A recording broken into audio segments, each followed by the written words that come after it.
string to hold on to in the marriage. The thing that causes that is if you don't have that string to hold on to when competing activities or other activities start to break that. Right.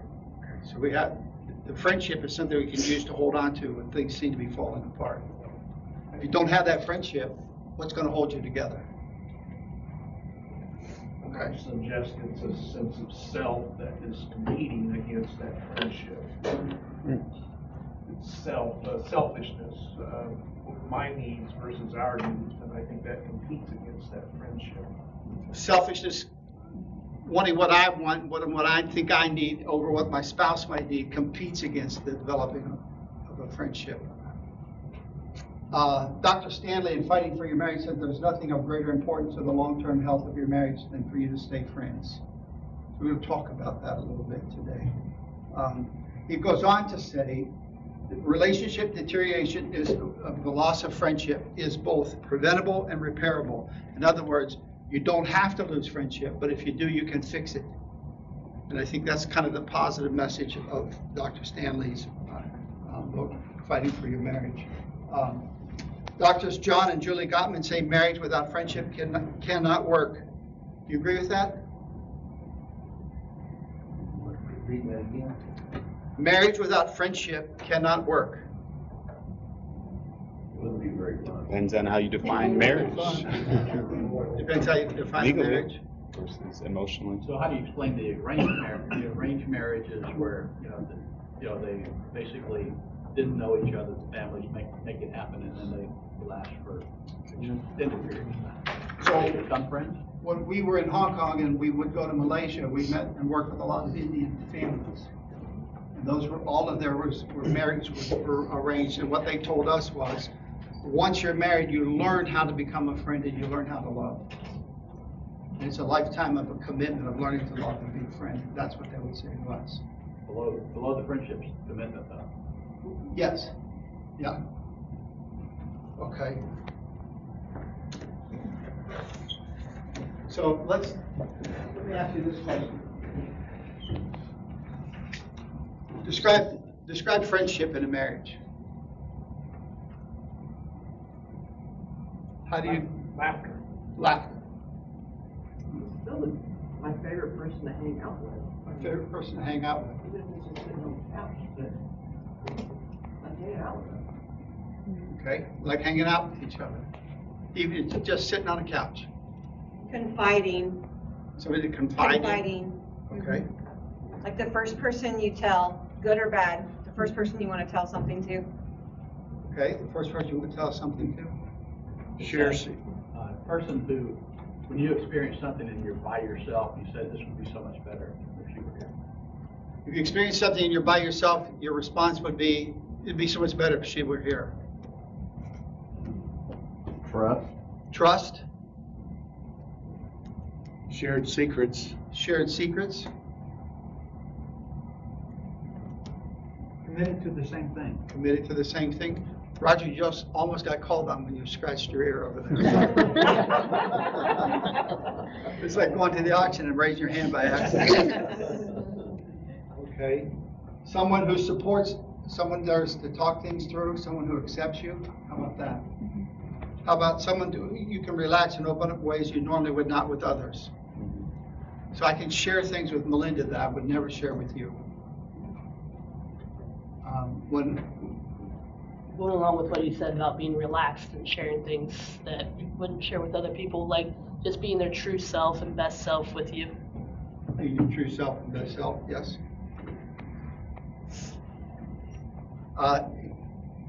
Dr. Beal gave us all a personality profile exam when we were in school in our first class on pastoral counseling.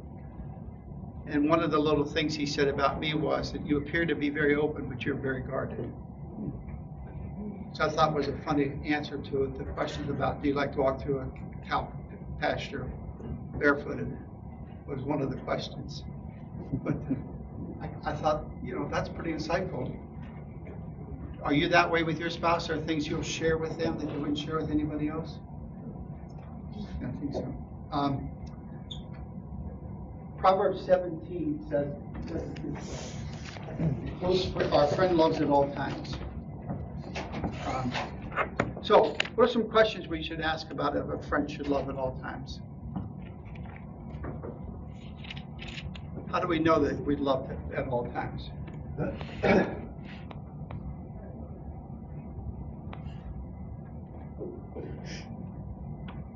I'd say, after you have a heated discussion, when you're done, even if you haven't really come to terms, just say, I still love you. Okay? When you have one of those conversations where there's more heat than light, and you come to terms with it, but you can finish by saying, I still love you and mean it. Okay? Well, some things I didn't say, I need discussion. I can't, you know what I mean?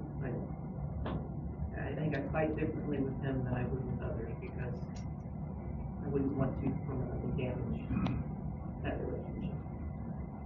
So we would quarrel differently with our spouse because we don't want to permanently damage that relationship. So there's some things as one fellow said, you don't have to repent of what you didn't say. Okay?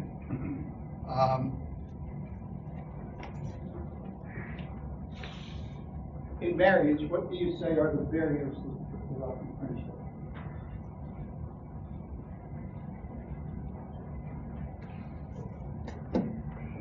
Children.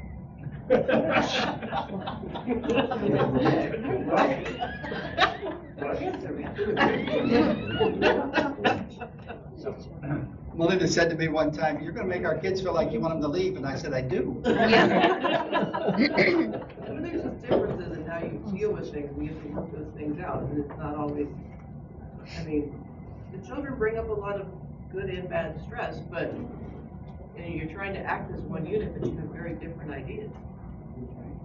Well, and to that regard, your parents and your siblings and the family dynamics can, you know, people were raised differently and have different expectations and different traditions and holidays, and so when you're trying to navigate that, it can also cause some strain.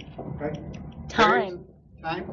Just like finding time, again, having kids, like there's 30 minutes after they go to bed before you have to go to bed.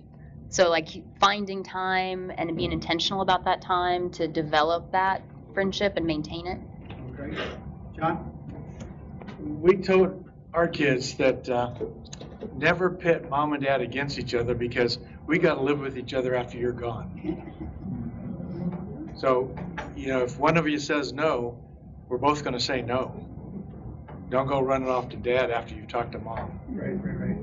No playing one parent off the other parent. So it's always wise to ask my children, what did your mother say? And then verify it. Not that they would lie to you. What are some ways that, what are some things that hinder us from developing friendship with our spouse? Different interests. Different interests? They, you know, has an interest in museums, and you have none. You have an interest in gardening, and she has none. You have interest in goats. Melinda's mother was a golf widow. Melinda's father worked midnight shift intentionally so he could golf just about every day of the week. And so he'd leave work at about 7 o'clock in the morning, grab breakfast and go to the golf course. And they'd come home and sleep and go to work. And after Melinda and I were married several years, I don't know how many years Mary's dad and mom had, she said to him, I'd like to learn how to play golf. He put down his newspaper and immediately left the house, left us sitting there, told us to lock up, and took mom out and bought her a set of golf clubs. Then his complaint was she was never home, she was always on the golf course, so he couldn't do something. But Melinda's mother had the perfect answer. She said, I wish I had done that years ago, because it's been a good thing to our marriage. And they spent their last years together hopscotching all over America with their golf clubs in the back of the trunk, and everywhere on the golf course they stopped and played together until he couldn't walk anymore. And then she drove him around in a little golf cart until she tipped it over one time. That's what they did, and they just enjoyed life playing golf. So for those of you who are non-golfers, there might be hope, right, Barry? Might be. Might be. What else is a barrier? Your job. Your job? Melinda had this little thing that we would do in Hong Kong because of the time that I would invest in my job in the ministry in Hong Kong. She would look at me at dinner and she would, or after the kids had gone to bed, and she would say, you know, there are 3 little kids in this house that like to get to know you again. And that was the message that had told me to say, okay, I got to pull back the hours a little bit. Because I have kids that need their father and not just ministry to be done. Kind of goes back to what I think maybe Terry said or somebody said, that some of it goes back to core values that you often don't know until you marry, like how you were raised and how that can affect roles. You know, one person may have come from a family where a single parent raised them. Mother was very strong. She made all the decisions and everything. And then they go into a marriage with someone who the father was maybe domineering, and they tend to assume those roles and go, what's that all about? That's not how I see it. So that's why it's so good to get some of those things addressed before marriage. Because those things can put a real roadblock to friendship because we're different. Because they come across as inconsiderate. When they're really not meant as inconsiderate, it's just that it can come like leaving your socks on the floor. That's not a big deal, it really isn't, but it can come across as like thoughtless, very inconsiderate, when the other person just doesn't think it's not a big deal to them because they always have their socks on the floor. Little things can become big things. These are hypotheticals. It was a big deal to my mother.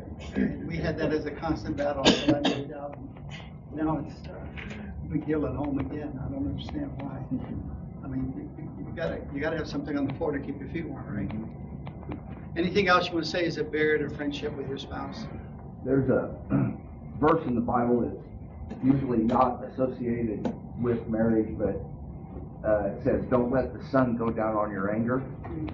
And so the opposite is if you hold that in and don't talk about, don't share, don't communicate, and just holding that in, that affects the marriage. Okay. So Chuck, I heard this a long time ago from a guy, and it's always stuck with me. It was in this kind of a discussion, and he said he and his wife were intentional about saying our breakup, our marriage, is not a solution to our problems. It is, we have to have a different solution. And so I think that being intentional about doing things that cause your friendship to stay intact is important, and intentionally not doing things that would cause it to go away. It isn't just, you know, it's going to be a wild ride. You just get on it and go. No, you at least ways for me. If you're not intentional about that, and it can be different for different people. I can be intentional one way, and somebody else be something else. But I think you have to say, I'm committed. You hear this all the time. I'm committed. I'm intentional about this, and you have to have that mindset, or anything will cause, you know, all the things we've mentioned can boil up to be an issue in the marriage, which would either cause the marriage to fail or make the marriage less than it could be. And I think that's where most people are struggling, that less than could be condition. So there's intentionality that's involved and a commitment that says, I'm here and I'm going to make it work. I'm not going to do the things that cause it to go away, and I am going to do the things that cause it to be successful. Okay. I had an aunt at their 50th anniversary said, you know, how did you make it so far to 50? And she said, well, divorce was never an option. Murder, yes. Divorce, no. There's some wisdom to that statement. Divorce is not an option. Murder might be, but divorce is not. Okay. How many of you know of Timothy Keller? Not our. Dick Moore knows of him. If you you should read his book, Reason for God. Keller moved to New York City and started from nothing and ended up with a mega church in downtown Manhattan. But this is what he said. Friendship, this is a sermon that he preached on marriage and friendship. He said this: friendship cannot be warmed up by 30 seconds in the microwave. It's not an instant thing. There's no rush orders in friendship. It costs you your commitment, your vulnerability. Friendship is baked slowly, gently, and continually. Pretty good quote, don't you think? So here's what we want to do. We want to just start making a list. Who wants to be the class?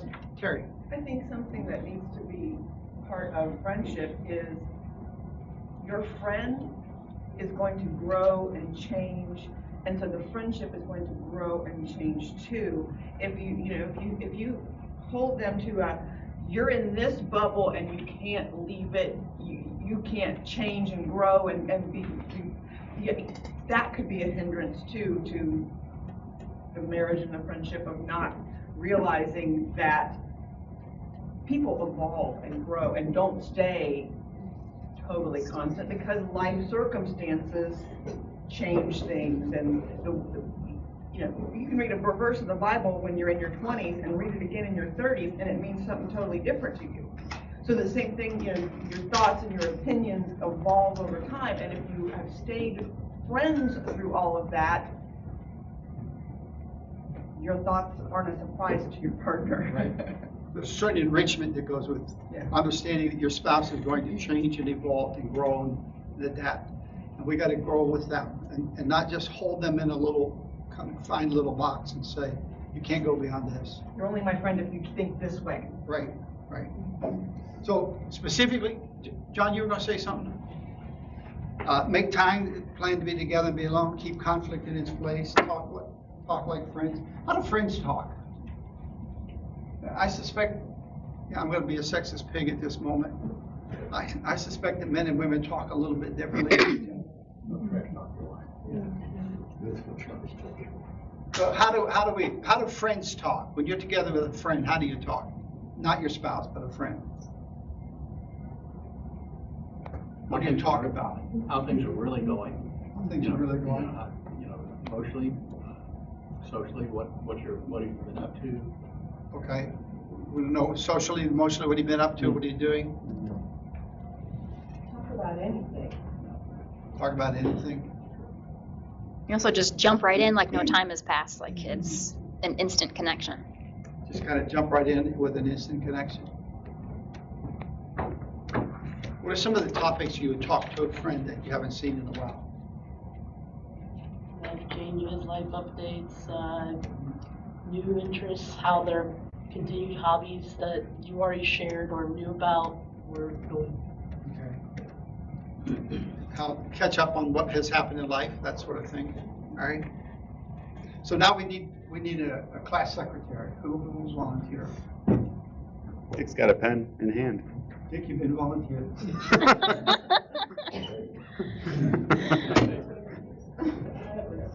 So there are some churches that have banded together in Knoxville, Tennessee, created a curriculum called marriage. Well, not encounters. I forgot the title. I'll have to get you the title. They came up with a deck of cards. And so here's what goes on the deck of cards. Each person in the relationship gets 30 3x5 cards. And on each of those 30 3x5 cards, you write something that you'd like to do. Like Max Sandlin taught us how to play Splendor. And so I'll write Splendor on the card. And then I'll write Ticket to Ride on the card. And then I'll write Scrabble. No, I won't write Scrabble. Seven Wonders. And you do that on 30 cards. And then once a week, on Sunday, whatever day of the week you choose, one of you takes 3 of your cards and gives them to your spouse. And then they pick one of those 3, and then they're going to plan it and execute it during that week. And then the following week, you switch roles. Does that make sense? So we got to come up with those 30 things. I can list 30 different golf courses I'd like to play. We're going to limit you to a golf course. All right, so ready? Here we go. Just say it out as you think about it. I like ice cream. Let's go get some ice cream. Go get ice cream. So ice cream. There's one card. Movies. Movies, yes. Kayaking. Kayaking. Horseback riding. Horseback riding. Scrabble. Scrabble. John, I'm praying for you, my brother. One time. You're not swimming the same current when it comes to Scrabble. A walk. A walk. Bike ride. A walk in the woods. Bike ride. Play Mario Kart. Say it again. Play Mario Kart. Mario Kart. Fishing. Fishing. And not fishing for compliments, just fishing. No, for just fish. fishing. Or maybe catching. Catching, yeah. Swimming. Swimming. Cook dinner. Cook dinner. Yeah. Alone or together or Yes. both? Oh, You got 2 cards out of the Andy on that one. What else? Country drives. Country drive. Try a new restaurant. Try a new restaurant. Gardening. Gardening. Arcade. Say it again. Arcade. Arcade. Yeah. A cruise. A cruise. Is that like a drive to the drive? I know. Big I know. Is that what Diane meant when she said going with a car ride, a cruise, cruising the Back when I was younger, bungee jumping. Yeah. Bungee jumping. Don't Mini use the golf. 200 for it. Mini golf. Mini golf. Target shooting. Target shooting. Zip lining. Zip lining. How old are we here? Drinking coffee together in the morning. That made me duct tape on the wall right a little bit. Get up really early for that. I missed that one. I said it made me duct tape your children to the wall so you didn't have the time to. We spend a lot of time mowing together.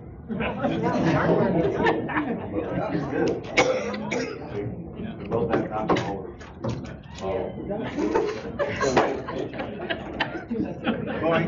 Doing chores, household chores together? Any of that? Have we got to 30 yet? We're 25 done. Some kind of art class, like a pottery or painting. Do a puzzle. A puzzle. Puzzle? Yeah. Mike, we're ready for wisdom from you. Go to sporting events. A sporting event? Concert. Go to a concert. Go to a concert? Take a nap. Awesome. I'm all in on that one, brother. Oh, go to the zoo. We have 30, do we want to do a bonus card? The zoos.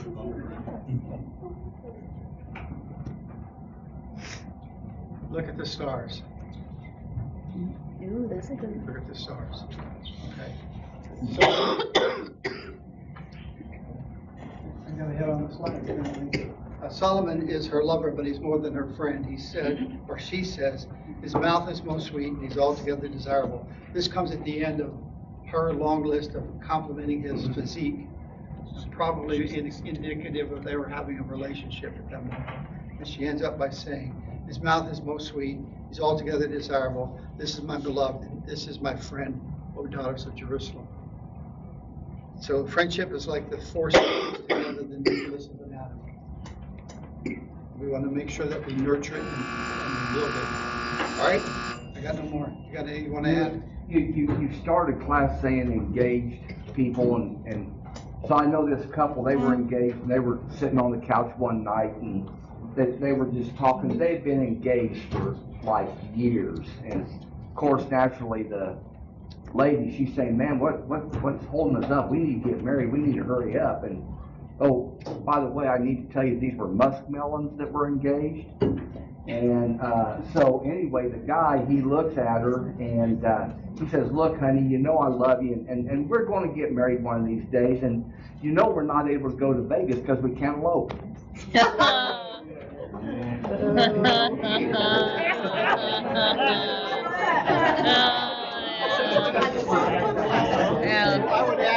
I would add to the card. That's fine. Make her happy.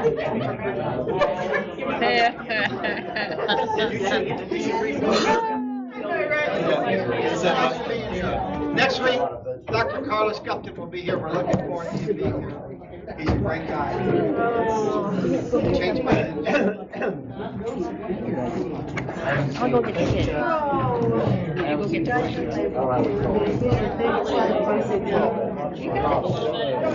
We'll go get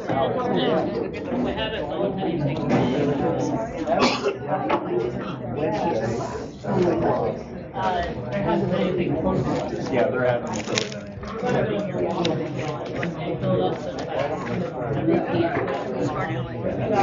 Do you do magic? No. My boys do magic. I got this century year.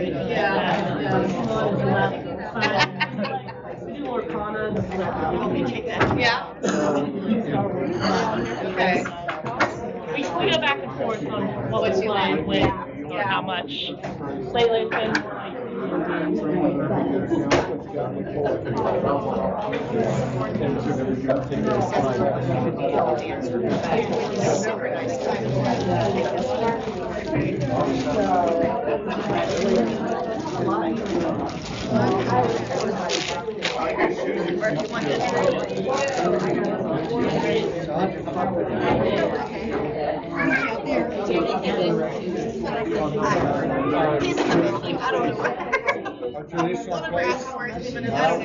Okay.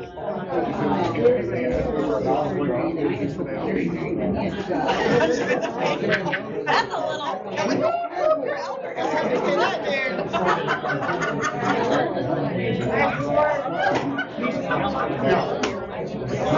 Subject is, but I said, they say that. I didn't know what those things were. I know, me neither. And you know what, it means that it says who knows what we're advertising, for sure, but supposedly my name, right?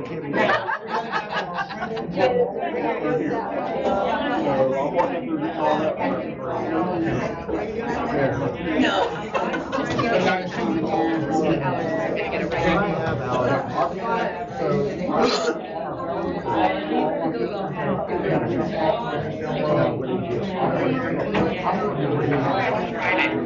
I am not, I tried it, and he has played since he was a kid. His parents played, his sister played, never particularly and so he is just, he plays like any active guy. Yeah. And so,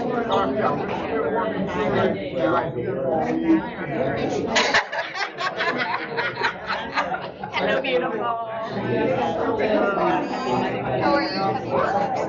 You look so good.